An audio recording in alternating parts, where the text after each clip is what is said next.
No, the title of this video is not clickbait, okay? I'm 18.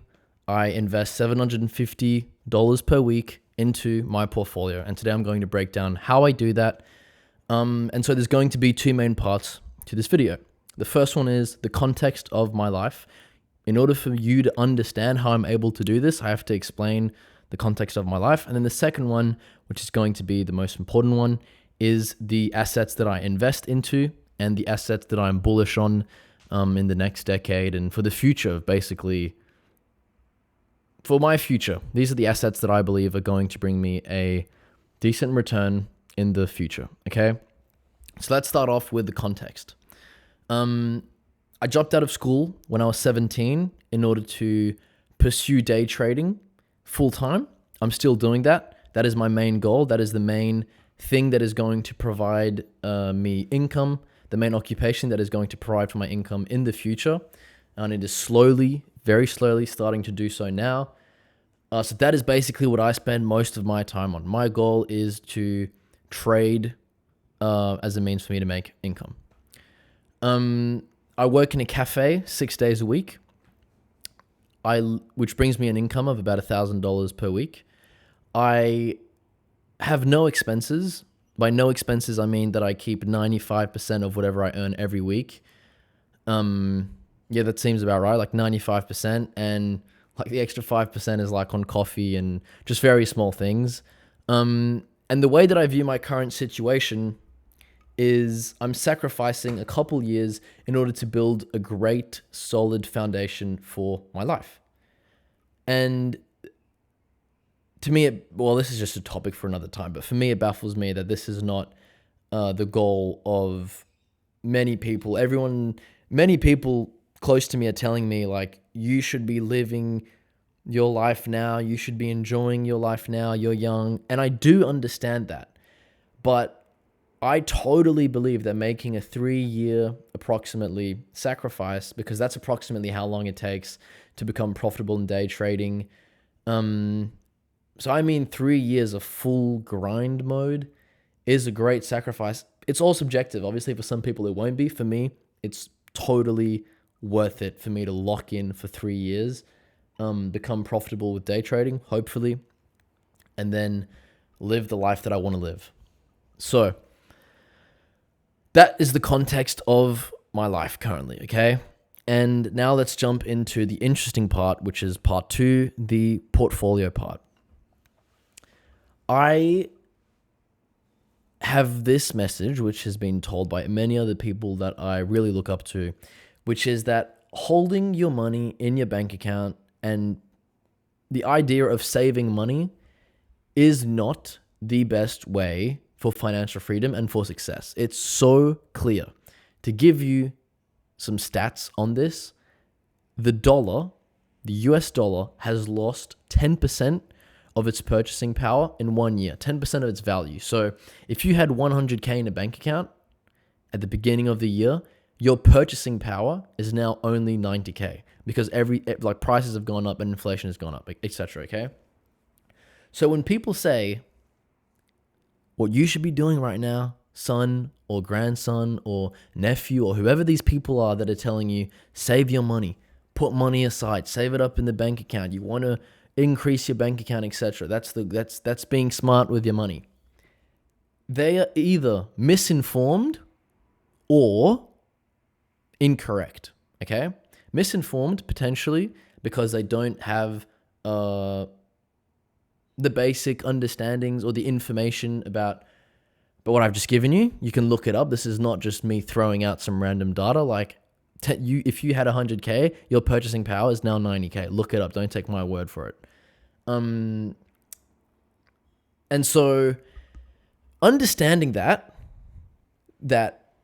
if I earn $1,000 a week, if I just hold my money there, I'm eventually going to lose a couple of weeks that I worked for. So a couple of weeks throughout the year are just going to will just disappear, vanish in thin air. They will no longer, they will have been for nothing because of inflation and because every currency loses its value because the people in charge of the money can print an unlimited amount of money.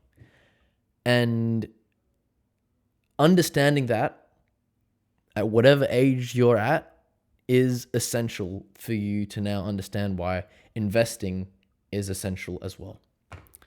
So that's kind of the first part that I wanted to explain.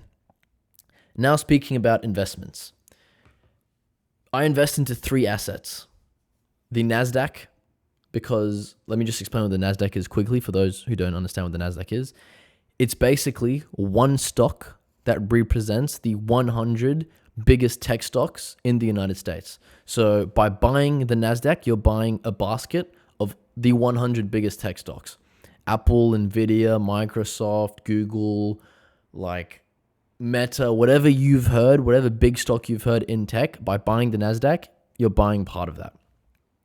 So it's a very simple bet to make. I'm not betting on one stock. I'm betting on the whole US market by investing into the NASDAQ. In my opinion, obviously, given that I invest in it, it's one of the best assets to invest to. Year over year, it offers an annual average return of 15%.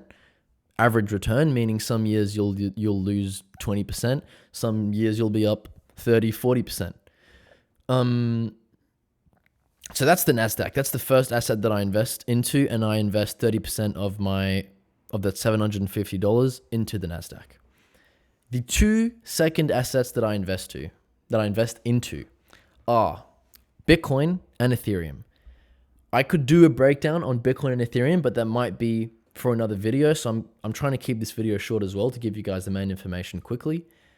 Bitcoin, the reason why I am bullish on Bitcoin is because it is digital gold, in the sense that gold has value because it is limited.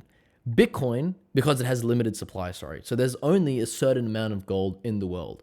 You can't create gold, and gold can't be removed from Earth, right? It exists, and it can't be like destroyed. It's physical, and it's limited, has limited supply.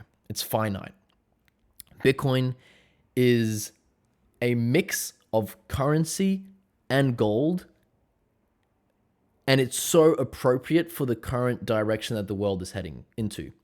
So we currently pay with our dollars, with Apple Pay, with Google Pay, whatever. We pay quickly with our credit cards, and we're paying with the currency, which is the US currency, AUD, whatever currency you're using. And Bitcoin is the exact same thing. However, you're paying with something that actually has a store of value. So by holding Bitcoin, you're holding something that is going to increase in value. The best way to view Bitcoin is, if you have $100,000 in your bank account, instead of holding it in US dollars, you can hold it in this other currency, which is Bitcoin. Okay. So 30% of my net worth goes into Bitcoin. If you guys want a more detailed video on Bitcoin or Ethereum, which I'm going to explain, just like comment or something. Bitcoin, to final point on Bitcoin, it's also the fastest the most appreciating asset year over year in history. So there's never ever been any asset that has increased as fast of Bitcoin year over year. It has a $2 trillion market cap. And the other thing is, there has never been an asset or anything that has reached $2 trillion market cap and then disappeared, right? This is a key point to understand for everyone that is skeptical about Bitcoin and about cryptocurrency. Never in the history has anything reached a $2 trillion market cap and then disappeared, okay? So that is a clear message to me that Bitcoin is very, very likely to stay and continue increasing in value. Another reason why it's probably going to continue increasing in value and why I'm buying at current prices is because you have literal nations and countries that are now looking to invest into Bitcoin, because they're slowly starting to understand that this asset is going to stay and is going to change the world. And if you don't jump on the train, then you're stupid and you're missing out. BlackRock, which is the biggest hedge fund in the world, it is investing heavily into Bitcoin. So that's Bitcoin. Now there's Ethereum. Ethereum is basically a worldwide computer. To explain it simply, I'm going to do my best here. A worldwide computer where anyone can build anything they want on it, so apps, and it runs through smart contracts. Smart contracts are basically contracts made by math, which means there's no discretion that can be implemented into a smart contract.